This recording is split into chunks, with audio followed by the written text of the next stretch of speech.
segunda parte del capítulo 1 de ácidos carboxílicos vamos a hablar sobre las reacciones. La primera reacción que vamos a aprender es la formación de sales. Como sabemos, una sal se origina a partir de una reacción entre un ácido más una base formando sal más agua. Como vemos en el siguiente ejemplo, tenemos al ácido cítrico más 3 moles de hidróxido de sodio, va a formar lo que es el citrato de sodio más 3 moléculas de agua. La segunda reacción que vamos a ver es la reacción de síntesis de ácidos carboxílicos a partir de la oxidación de los alcoholes. Un alcohol primario, por medio de oxidación, va a generar un aldehído y este rápidamente se va a oxidar a un ácido carboxílico, mientras que un alcohol secundario se va a oxidar hacia una acetona y un alcohol terciario no va a reaccionar para una oxidación. Bueno, continuamos con la oxidación de los alcoholes. La oxidación, en resumen, se da cuando aumenta el número de oxígenos y disminuye el número de hidrógenos. Una nota muy importante que debemos recordar es que en la oxidación no se altera el número de carbonos, es decir, que no va a haber ni una pérdida ni un aumento de carbonos en la molécula que se vaya a oxidar. Los agentes oxidantes más empleados tenemos el dicromato de potasio en medio ácido y el permanganato de potasio en agua caliente. Estos dos agentes oxidantes son muy fuertes que van a pasar directamente de un alcohol primario a un ácido carboxílico, pero como sabemos teóricamente van a pasar intermediariamente por un aldehído, pero este estado de aldehído va a ser muy efímero y va a transformarse directamente a ácido carboxílico. Aquí tenemos un ejemplo de oxidación de los alcoholes, como tenemos al etanol en presencia de dicromato de potasio en medio ácido. Ahora, como podemos ver, el agente oxidante, como es el dicromato de potasio, posee una valencia de más 6, que va a transformar al etanol a ácido acético, más un residuo que va a ser el trióxido de dicromo, pero como vemos, el cromo ya no va a tener valencia de más 6, sino de más 3, es decir, que como produjo una oxidación en el etanol, este se va a reducir a trióxido de dicromo. Ahora vamos a ver la oxidación que ocurre en posición bencílica. Ahora tenemos los siguientes ejemplos, como es el paradimetilbenceno en presencia de permanganato de potasio en agua caliente va a formar lo que es el ácido tereftálico. ¿Qué es lo que ocurrió aquí? Como sabemos, el paradimetilbenceno posee dos grupos metilo en sus extremos frente a frente.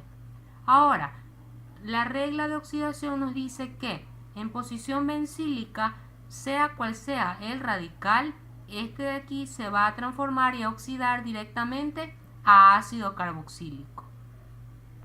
Pero tenemos una excepción, como es en el caso del benceno, de que al hacerlo reaccionar con permanganato de potasio en agua caliente, este no va a reaccionar debido a que la molécula es totalmente estable y sus interacciones y sus enlaces internos hacen que las cargas estén en constante movimiento y que de tal manera no le permiten reaccionar con otros agentes externos. Pero existe una oxidación mucho más fuerte que la de permanganato de potasio en agua caliente o la del dicromato, como es en el caso de la ozonólisis, en la cual sí va a oxidar el benceno porque es una oxidación y una reacción muy fuerte que incluso va a separar a la molécula. Pero eso se detallará en otro capítulo. Luego finalmente tenemos un ejemplo como es el etilbenceno, que en presencia de dicromato de potasio en medio ácido va a formar lo que es el ácido benzoico. Como ya hablamos de la oxidación de los alcoholes, ahora nos toca hablar sobre la reducción de los alcoholes. Los agentes reductores que se van a utilizar para los compuestos orgánicos tenemos como es el borhidruro de sodio, y el hidruro de litio de aluminio. Estos son los dos más utilizados. Como vemos en el gráfico, desde un ácido carboxílico se puede reducir en presencia del hidruro de litio de aluminio hasta finalmente llegar a un alcohol, y la reducción con el borhidruro de sodio va a ocurrir a partir de un aldehído hacia un alcohol. Es decir, que el hidruro de litio de aluminio va a tener mayor poder reductor que el borhidruro de sodio. A continuación tenemos algunos ejemplos de reducción de alcoholes. Como vemos, el ácido ciclohexanoico en presencia del hidruro de litio de aluminio va a formar lo que es el ciclohexanol. El ácido butanoico en presencia del hidruro de litio de aluminio va a formar lo que es el butanol. La 2-butanona en presencia del borhidruro de sodio en medio ácido va a formar lo que es el 2-butanol, y el 1-propanal en presencia de borhidruro de sodio en medio ácido va a formar el N-propanol. Quiero recalcarles que el poder reductor del borhidruro de sodio abarca desde poder reducir de un aldehído a un alcohol primario y de una cetona a un alcohol secundario. Y el hidruro de litio y aluminio tiene un poder mucho más reductor que el borhidruro de sodio, abarcando de poder reducir desde un aldehído a un alcohol primario, de una cetona a un alcohol secundario, de un ácido carboxílico a un alcohol primario y de un éster a un alcohol primario. La segunda reacción de síntesis de ácidos carboxílicos es la carboxilación de Grignard. Las características de esta reacción son las siguientes. La primera es que al reaccionar, este va a aumentar el número de carbonos. La segunda es que hay la presencia de un carbanión siempre para poder realizar la carboxilación de Grignard. Y la tercera es que va a presentar dos fases. La primera es la entrada de un nuevo grupo funcional y la segunda es la salida del magnesio bromo en presencia de hidróxido de magnesio y bromo precipitado. Como vemos en la imagen, tenemos al yoduro de metilo en presencia de magnesio éter para formar lo que es el reactivo de Grignard. Recordándoles que la carboxilación de Grignard se la va a emplear en los compuestos halogenados. Un ejemplo de carboxilación de Grignard es el siguiente. Tenemos el compuesto que es el bromometilo.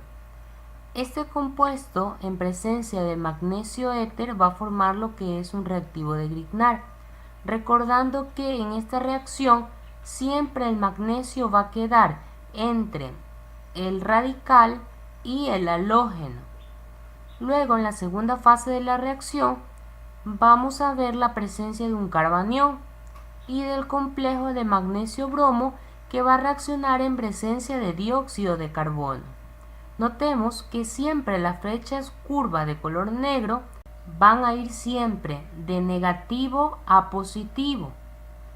En la tercera fase de la reacción de carboxilación de Grignard vamos a tener un complejo, una especie de éster con el complejo de bromo-magnesio que en presencia de una hidrólisis va a formar el ácido orgánico correspondiente, que en este caso sería el ácido acético más el hidróxido de bromo y magnesio precipitado.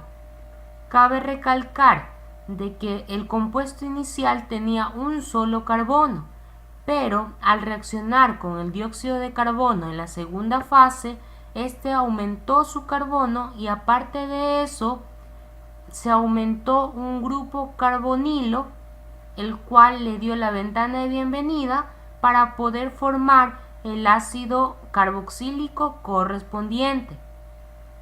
Además, también deben tener en claro de que el benceno puede representarse en diferentes formas, ya sea a manera de un hexágono con líneas intermedias en su interior o con un círculo entero en su interior, o con la palabra pH o con el siguiente símbolo.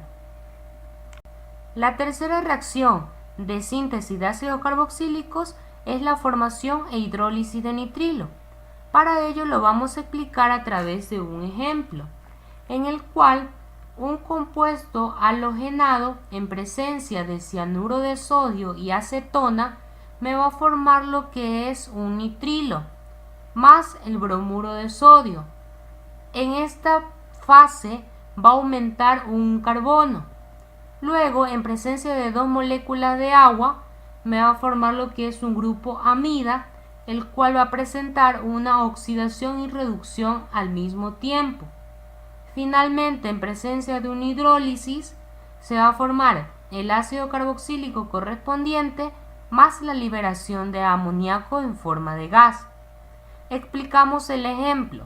Tenemos el bromociclobutano, que en presencia de cianuro de sodio y acetona me va a formar lo que es el ciclobutano nitrilo más el bromuro de sodio.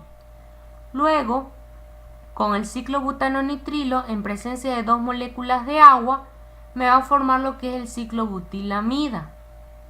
Luego, con el ciclobutilamida en presencia de una hidrólisis se va a formar lo que es el ácido ciclobutilmetanoico más el amoníaco liberado en forma de gas. Quiero recordarles que es importante que conozcan la nomenclatura tanto empírica y sistemática de los ácidos carboxílicos más utilizados. En la descripción del video les voy a dejar una lista de los ácidos carboxílicos comúnmente utilizados en diferentes tipos de reacciones. En la tercera parte del próximo video del capítulo 1 de ácidos carboxílicos vamos a ver las reacciones de formación a partir de los ácidos carboxílicos.